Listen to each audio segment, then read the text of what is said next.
Namaskar, I'm Ashok and I have this opportunity of welcoming Padma Shri Dr. Sudhir Parikh and all of you in this special segment of this week with Padma Shri Dr. Sudhir Parikh. And I welcome you, Dr. Saab, greeting you on Janamashtami.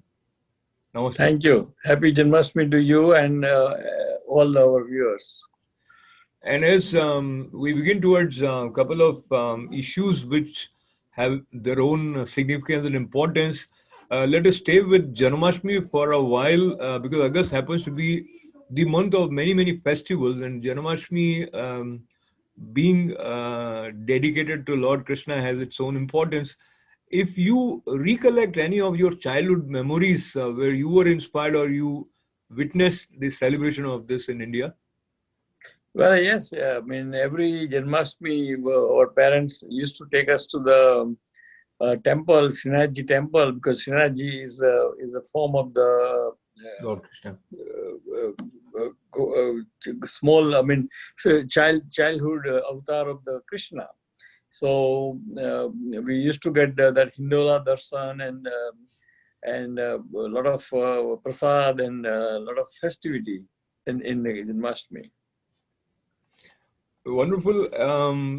Lord Krishna inspires in several ways, and the way our country has Satyameva Jayate, moving towards truth with the memory of Lord Krishna.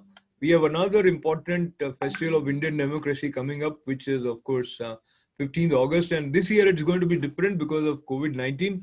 And you are also a senior advisor of FIA now. Talk to us about the way it is conceived and it is being observed here in New York. Well, this time because of the COVID-19 situation, we are not doing our traditional parade. We used to do for last 49 years, but this year we're going to do a flag hosting ceremony to celebrate our Independence Day in Times Square. And there our chief guest will be Consul General of India, Honorable Randhir Kumar Jaiswal, and he will read Prime Minister's message. I think Prime Minister's message to the audience, and also will do the flag ceremony, and of course we'll celebrate the whole thing by having distribution of the sweets and goodies. Wonderful. While we miss the tradition of India Day parade, there are other ways of connecting with the spirit of India. And in that context, based on the spirit of Indian Americans, how do you feel? Are they charged up for India's Independence Day? Because you have had several meetings where in Yes, we limited are way, correct? right. We are very charged up, and I can see that there are a lot of other association are doing smaller parade, car parade in Jackson Heights or Hicksville area, and some flag hosting in different cities like Edison, Islin, Clifton, Passaic, everywhere, and that shows the spirit of 15th of August, and also Empire State in honor of our Independence Day. Empire State Building will going to have tricolor lights on the building for next 2 3 days, and that will be real salute to Mother India. Saluting Mother India, and now talking about relationship with India and America, I believe perhaps this is for the first time that a major political party in America has declared vice presidential candidate, that is Biden has chosen Kamala Devi Harris as his running mate for the VP. And there are mixed reactions to this. She is not exactly from Indian descent, but her mother is from India and father from Jamaica. Talk to us about her choice as running mate of Biden. I think Biden choice for vice president choice of a running mate of Senator Kamala Harris is an excellent choice because she's a woman. She's very. She ran a statewide election in California, which is as large as in population as any other country, most of the countries, and she has a very distinguished career in the Senate. She is very outspoken. She is very well protective of minority rights. She comes from the descent of the.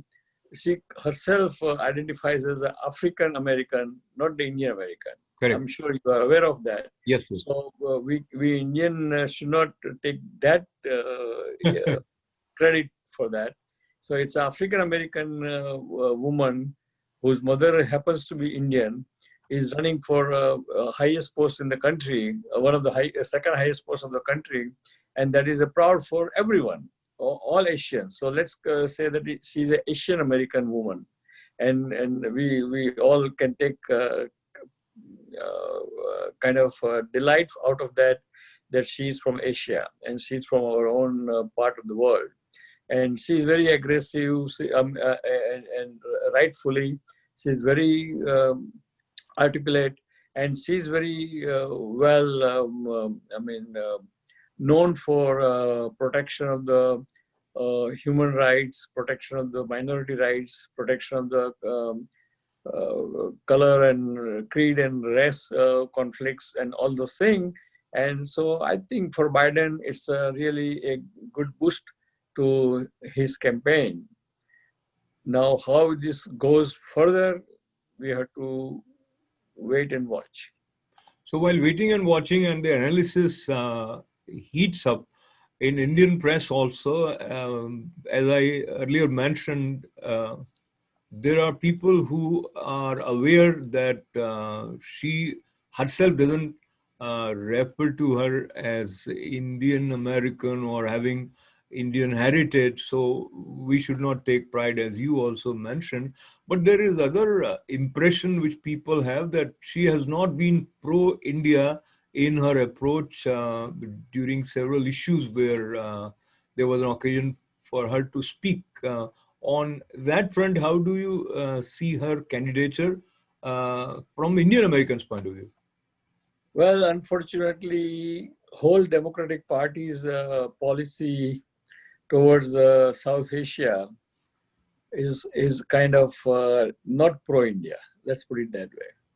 And therefore, she's Democrats, and obviously she follows her party line. And that's why she perceived or she sounds like or she comes across and she acts across as anti-India interest. And therefore, I'm not sure how the Indian American will react to this, because quite a few Indian American always believe that Democratic, even government of India believes that Democrats or Democratic parties line of thinking is not really pro-India as compared to Republican line of thinking.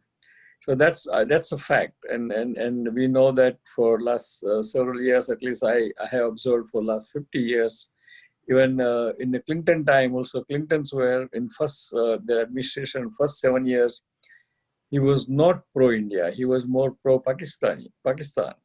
And only last year of his administration, he changed his kind of focus to India, because he realized that India is the greatest and largest middle class population, which is beneficial to American economy, and that's how he changed his focus to the India.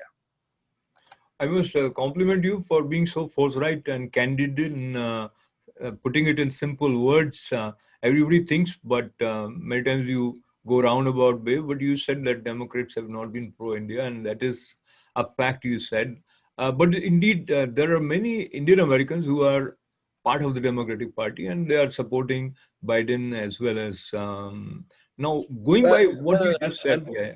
unfortunately, most of the immigrant minority race here in this country, they are more of democratic. 80% are Democrats, because their mindset or the wrong perception is that because we are immigrant, we have to be Democrat. Not necessarily. You can be Republican with the physical conservatism and social, uh, uh, democratic socialism. So you can have combination of the two, physical, economically conservative and socially liberal. And so it doesn't have to be that okay, you are economically conservative means you have to you cannot be socially liberal. So it all every issue has its own individual merits and demerits, and the right person or person is one who thinks every issue on their merit rather than just thinking as Democrat and Republican. I think that again is valuable wisdom. Whatever be the democracy, whichever be the country, if one is not objective, then you are not playing your role correctly for the success of democracy. Objective thinking is definitely important. Now, let me bring another reference which is of your interest, and I don't know how far it goes, but Russia has announced that they have a vaccine for COVID-19, and they have named it as Sputnik V. There are still clinical trials pending starting this Wednesday, that is today. They'll have it for 2,000 people, but the President Putin said that they administered it on his daughter, and he's hopeful. You want to have some response, comment on? Well, I think this announcement has not much merits or value, because what it is if we look at as a, we ourselves in my own practice is one of the investigator in COVID vaccine, the one with the Oxford and AstraZeneca one. So we know. So what it is that their vaccine trial is entering into third phase. So third phase, and our all other vaccine here, AstraZeneca, Pfizer, Merck, Moderna, all are in the third phase. So it means they are not ahead of us. And unless you complete the third phase, the vaccine, it becomes very dangerous, because we don't know whether it is when we do third phase, it means we inject into thousands of patients and we follow up them for another 6 to 8 weeks to see whether they have any short-term or long-term side effect of the vaccine. And what he's saying is that is really not the vaccine ready to produce and inject to somebody. It's in the third phase. So it's quite likely that his daughter might be one of the volunteer in the third phase of the vaccine, as a lot of thousands of people here too. So, so the news is not really news. Maybe we will know more about it down the line, but on the face of it, with the kind of image building need that Russia has, probably this is one of those exercises. Yeah, But this is obviously transparently doesn't give them any image at all, because we scientific society or scientific world knows what is third phase. Without third phase, you cannot say that we have a vaccine and ready to inject. absolutely. The timing should be proper after completion. But now, as we move towards the concluding part of our conversation today, there is an important sensitive issue which has come up from Bangalore on 11th August night. Reaction or overtly reacted a mob to one social media posting, which they said was anti-Islamic. Among many things that happened, 1,500 people gathered around one police station and attacked it. 200 cars were burned and a lot of property loss, and three people so far we have heard died. there are attempts to control everything, and it has been under control now. But your first reaction, without knowing all the details so far? Well, I mean, I do not know exact details, but I can say the first reaction, since what you are describing, it's very unfortunate thing. It means it's a overreaction from either party. And there is a saying in Hindi that danga hota nahi hai, danga karaya jata hai. Correct.